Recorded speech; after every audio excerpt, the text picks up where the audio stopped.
Bisa dinyamankan dulu duduknya Mbak Tata. Sudah nyaman? Sudah Bu. Baik.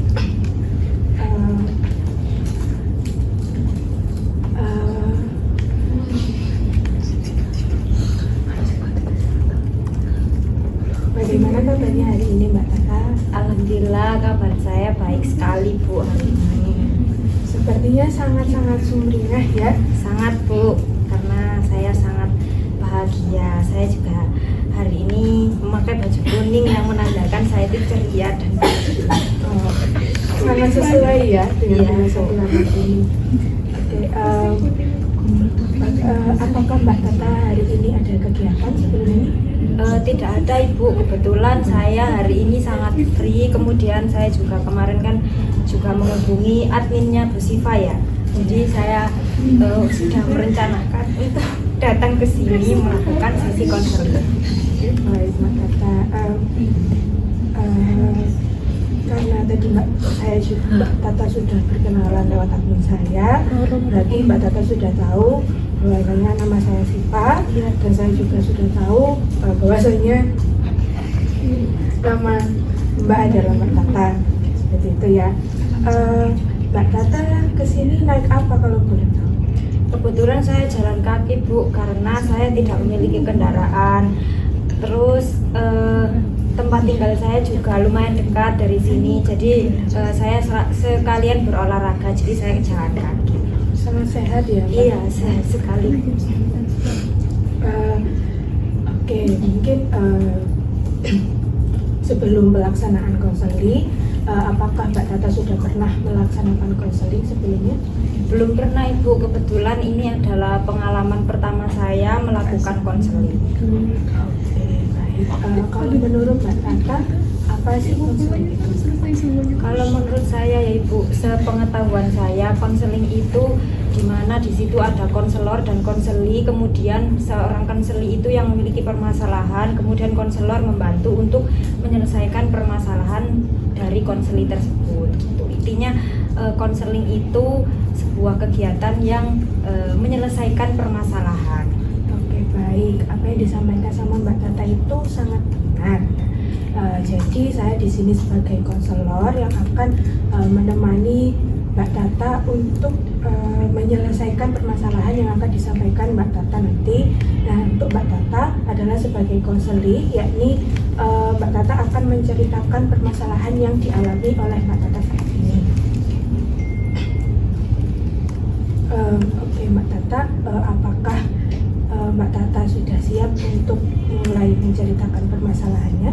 Sudah siap Ibu. Mungkin bisa dinyamankan kembali duduknya. Oke, apa yang dirasakan Mbak Tata saat ini dan permasalahan apa yang bisa saya bantu? Mungkin Mbak Tata bisa Baik, untuk perasaan yang saya alami saat ini ya Bu ya, saya sedikit cemas sebenarnya Ibu, karena memang akhir-akhir ini saya sedikit memiliki permasalahan tentang diri saya sendiri. Nah, saya itu akhir-akhir ini tuh memiliki suatu kebiasaan seperti itu, dikarenakan karena kan gini ya Bu, sekarang kan saya kuliah semester 4. Nah, kebetulan di semester 4 ini kan mata kuliahnya kan cukup susah dan cukup sulit gitu Bu. Nah, dulu saya itu waktu semester awal, semester 2, semester 3 saya itu kayak rajin gitu loh Bu. Kayak setiap hari ini ada tugas, pulang kuliah saya tuh nggak main, nggak ngapa-ngapain, saya tuh langsung mengerjakan tugas, sehingga saya tuh nggak punya beban, nggak punya tugas gitu loh Bu. Jadi saya tuh ngerasa enteng dulu. Nah, kebetulan di semester 4 ini nggak tahu kenapa ya, saya tuh merasa bahwa saya tuh suka mengulur-ulur mengerjakan tugas, sehingga ketika mepet deadline, ketika deadline sudah kurang 2 hari atau kurang 1 hari, saya tuh bergubuh-gubuh mengerjakan tugas semuanya, sehingga menimbulkan kecemasan sendiri terhadap saya. Akhirnya saya tuh kayak, ya Allah, ya apa iki gitu. Terus akhirnya itu, dan kebiasaan buruk saya lagi itu Bu, ketika saya gubuh-gubuh dalam mengerjakan tugas, Saya tuh kalau capek, kalau pusing menghadap laptop seharian, saya tuh lebih memilih menyerah untuk membuka handphone dan scroll TikTok. Akhirnya tugas saya tidak saya kerjakan. Gitu, Bu. Oke, baik Mbak Tata. Sebelumnya, mohon maaf. Waktu konseling kali ini dilaksanakan selama 30 sampai 40 menit. Apakah bisa disepakati Mbak Tata? Bisa, Ibu. Oke, tadi saya belum menjelaskan tentang asas-asas dari konseling ini ya. Izinkan saya untuk menjelaskan asas-asasnya terlebih dahulu. Jadi dalam konseling itu terdapat 3 asas. Yang pertama ada asas keterbukaan, yakni saya harap Mbak Tata dapat terbuka untuk menceritakan permasalahan yang dialami oleh Mbak Tata. Nah, yang kedua ada asas kerahasiaan. Jadi permasalahan yang disampaikan oleh Mbak Tata tidak akan melebar kepada halayak umum. Nah, yang terakhir ada asas kesukarelaan, yakni Mbak Tata datang ke sini secara sukarela tanpa ada paksaan dari seseorang atau pihak manapun.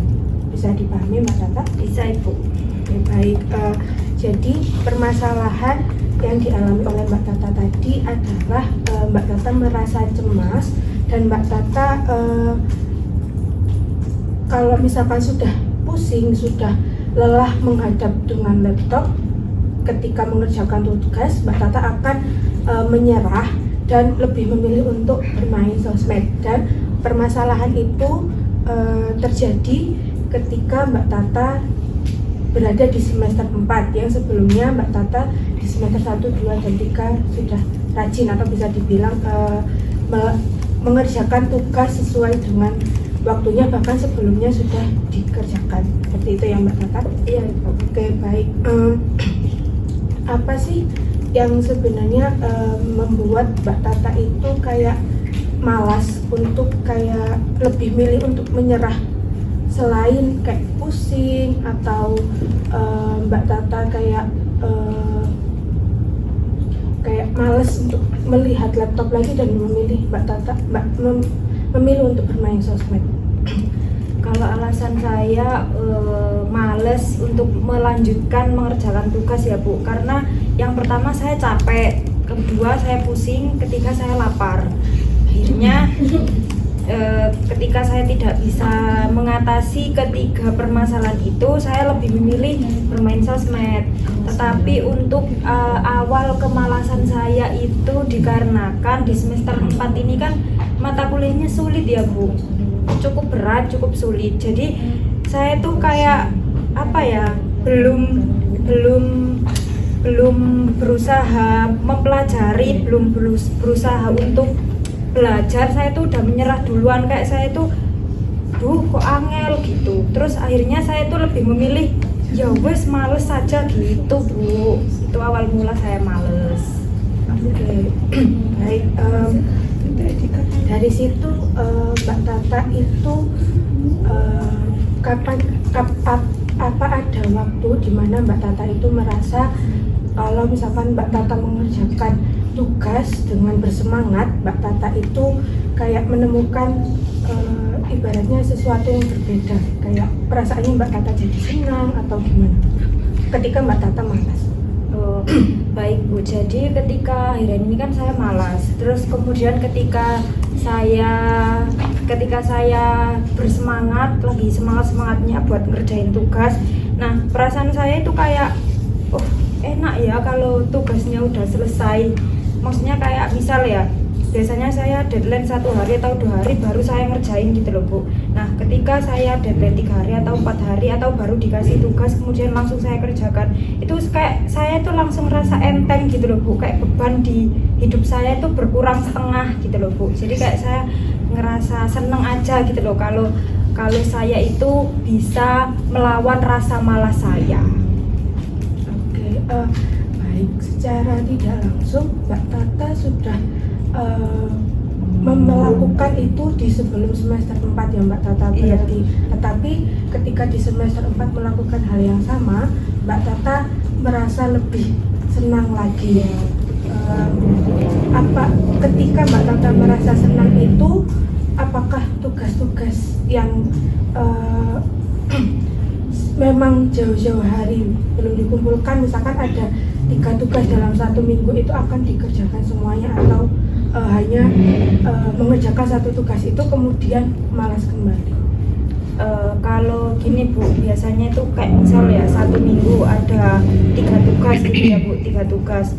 Nah kan saya mengulur-ngulur waktu kan, saya menunggu deadline. Kalau misalnya deadline dari 3 tugas ini masih lama, saya tuh kayak menunggu deadline dari 1 tugas ini yang paling dekat itu yang mana. Misal ya yang paling dekat ini yang tugas A, deadline-nya kurang 1 hari. Jadi di 1 hari sebelum deadline tugas itu saya mengerjakan semua tugas. Jadi dari pulang kuliah sampai malam saya tuh fokus ngadep laptop ngerjain semua tugas itu. Oke. Berarti Mbak Tata bisa langsung mengerjakan ketika mood Mbak Tata baik. Motivasi apa sih yang ada dalam diri Mbak Tata ketika Mbak Tata mood tapi tiba-tiba kayak Mbak Tata itu males, tapi Mbak Tata itu tadi udah terlanjur mood. Apa sih motivasi yang membuat Mbak Tata jadi semangat kembali? Jujur ya Bu, kalau misal saya langsung ngerjain beberapa tugas di 1 hari, itu sebenarnya bukan motivasi dari diri saya sih Bu, lebih ke saya takut deadline, karena deadline-nya sudah mendekati. Jadi saya mau nggak mau kayak ngerjain gitu loh Bu, terus mumpung buka laptop ya udah kerjain semuanya aja gitu. Oke, baik. Berarti cara Mbak Tata untuk mengontrol dirinya Mbak Tata itu ya dari dirinya Mbak Tata sendiri dengan melihat deadline-nya Mbak Tata tadi ya.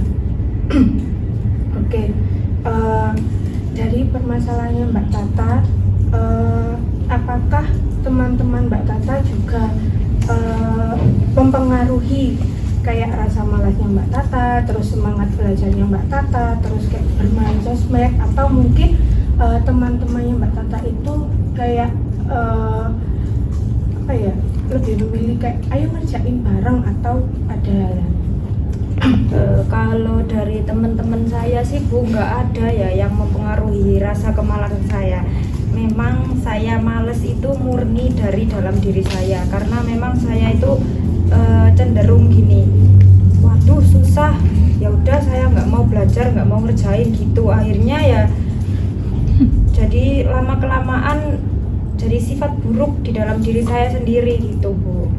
Oke, baik. Berarti tidak ada faktor dari teman atau dari orang-orang lain terdekat Mbak Tata, tetapi dari diri Mbak Tata sendiri ya.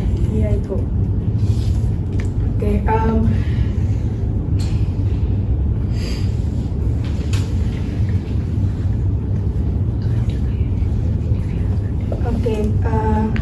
untuk permasalahan yang dialami Mbak Tata tadi tentang merasa menyerah dan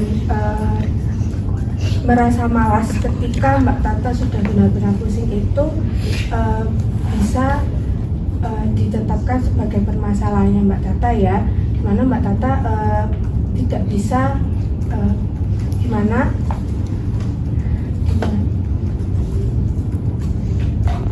pembahasannya kita ini tidak akan melebar ke permasalahan yang lain. Mbak Tata untuk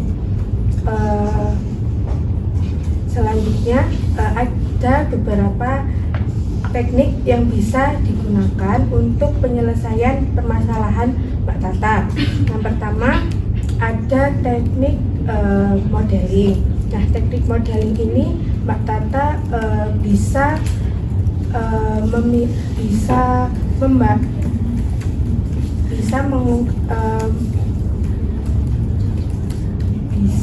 mengamati perilaku yang akan saya contohkan kepada Mbak Tata. Nah, kemudian teknik yang kedua ada relaksasi. Relaksasi ini Mbak Tata nanti akan melakukan kayak sebuah pemanasan, kayak peregangan otot gitu-gitu.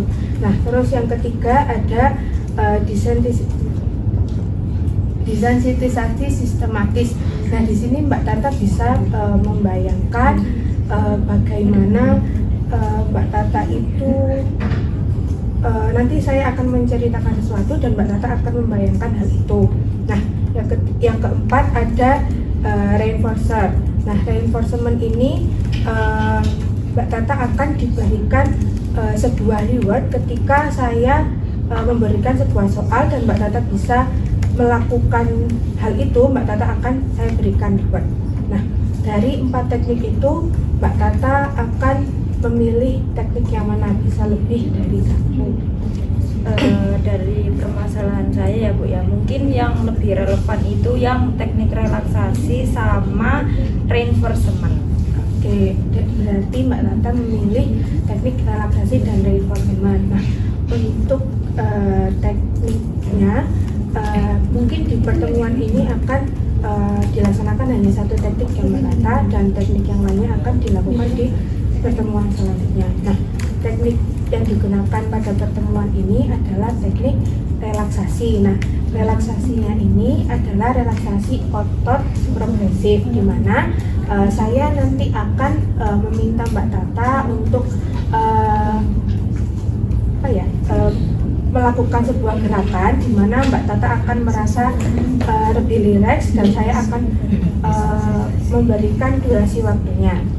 Oke, Mbak Tata, mungkin Mbak Tata bisa duduk yang lebih nyaman. Oke, Mbak Tata bisa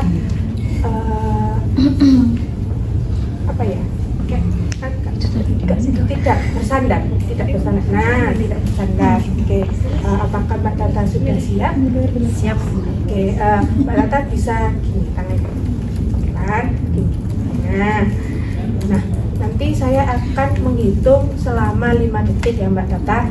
Nanti Mbak Tata bisa mengepalkan tangannya secara kuat-kuat sampai hitungan saya selesai nanti kelima.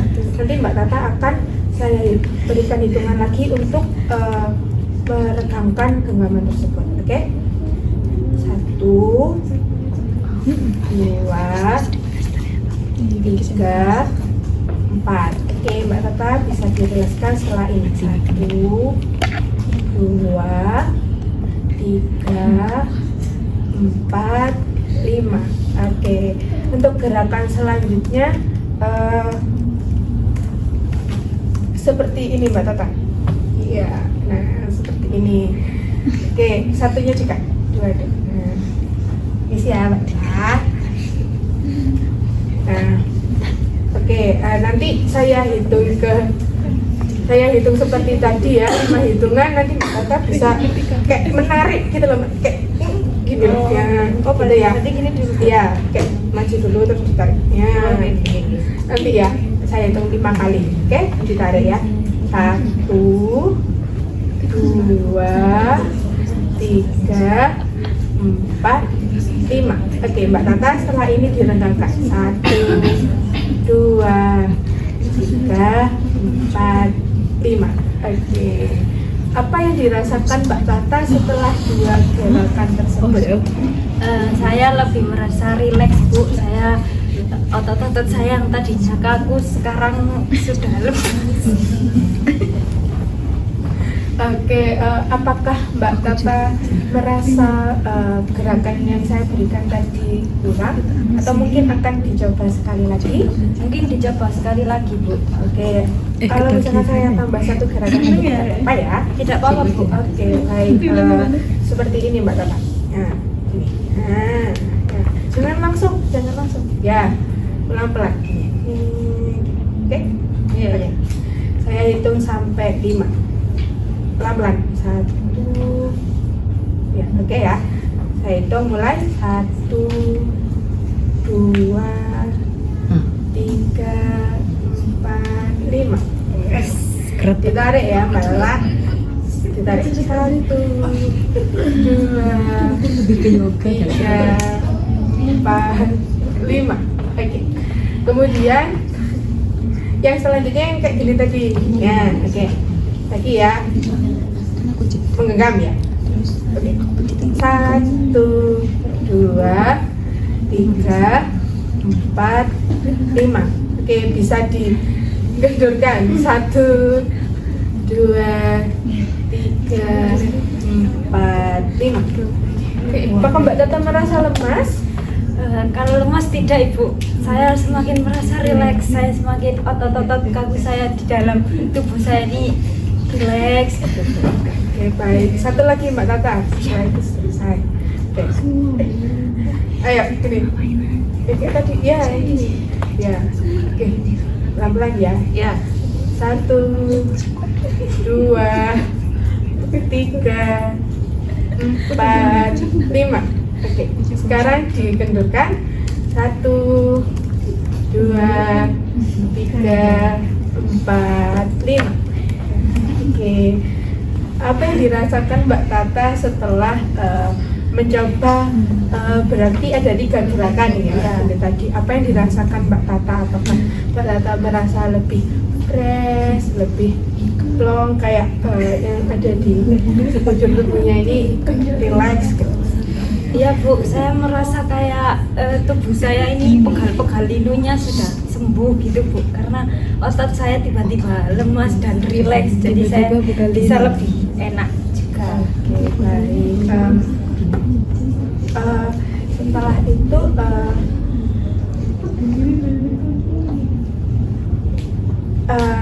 baik, mungkin ketika Mbak Tata merasa kayak kan tadi merasa pusing, merasa kayak lelah melihat laptop dengan mengerjakan tugas-tugas yang banyak tadi, Mbak Tata bisa mencoba 2 sampai 3 gerakan yang saya berikan tadi. Kalau misalkan Mbak Tata merasa satu gerakan saja cukup, bisa dilakukan, tetapi mungkin bisa dilakukan selama 2 atau 3 kali seperti itu ya Mbak Tata.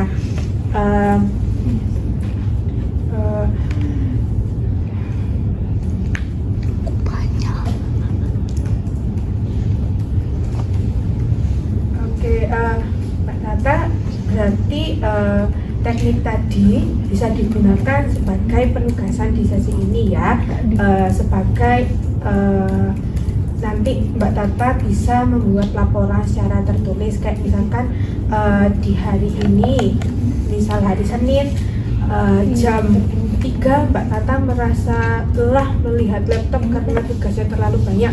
Mbak Tata bisa mencoba untuk meregangkan otot-ototnya mungkin. Nah, nanti Mbak Tata juga bisa meregangkan otot kaki, karena kalau di sini kan saya tidak mungkin memberikan contoh ya Mbak Tata. Nanti di kosnya Mbak Tata bisa meregangkan kakinya juga selain otot tangan. Nah, itu nanti Mbak Tata akan melaksanakan tugas itu. Nah, nanti tugasnya akan dikumpulkan di pertemuan selanjutnya. Nah, mungkin ada yang ingin disampaikan Mbak Tata terkait konseling pada hari ini. Tidak ada Ibu, saya sudah merasa cukup. Oke, Mbak Tata, bisa kita sepakati untuk pertemuan selanjutnya sebagai penerapan teknik reinforcer dan juga hasil dari tugas yang saya berikan tadi. Mbak Tata bisa di hari apa dan waktunya kapan, nanti Mbak Tata bisa menghubungi admin saya ya yang di WA tadi. Oke, dari permasalahan yang disampaikan Mbak Tata, mungkin Mbak Tata bisa menyampaikan tujuan apa yang ingin Mbak Tata capai setelah konseling ini. 35 yang pastinya saya ingin berubah Ibu. Saya ingin menghilangkan kebiasaan buruk saya yang sudah saya lakukan selama semester 4 ini. Saya ingin menjadi pribadi saya yang dulu, yang rajin dan tekun dalam belajar Ibu. Oke, berarti tujuan dari Mbak Tata mengikuti konseling ini dari awal sampai mungkin di sesi selanjutnya adalah untuk mengurangi sifat Mbak Tata yang malas, yang tidak rajin, yang tidak sesuai yang disampaikan oleh Mbak Tata tadi.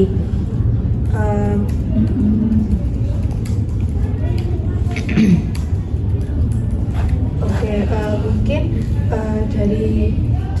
tersebut saya harap Mbak Tata bisa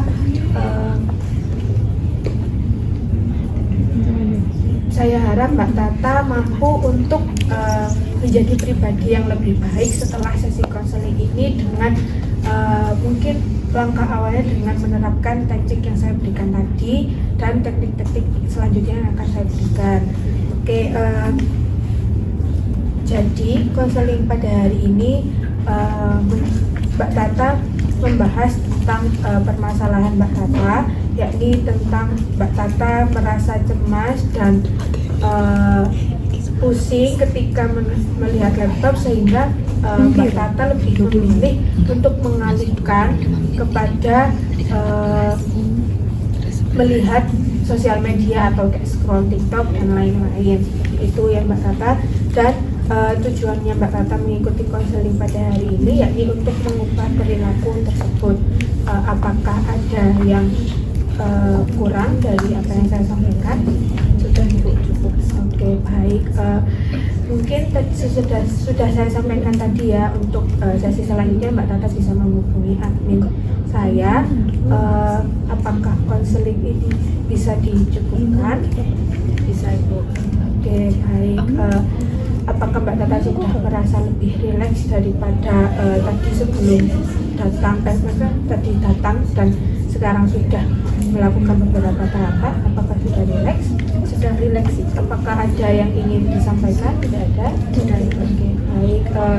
Maka konseling ini bisa dicukupkan sampai sini ya Mbak Tata. Ada kurang lebihnya saya mohon maaf. Maaf juga apabila saya ngomongnya sedikit apa ya Mbak Tata. Saya berterima kasih karena Mbak Tata sudah mau menghadiri konseling ini dengan tidak ada paksaan dari siapapun, dan Mbak Tata sangat-sangat happy dengan konseling hari ini. Oke Mbak Tata, mungkin cukup sekian. Mbak Tata hati-hati di jalan.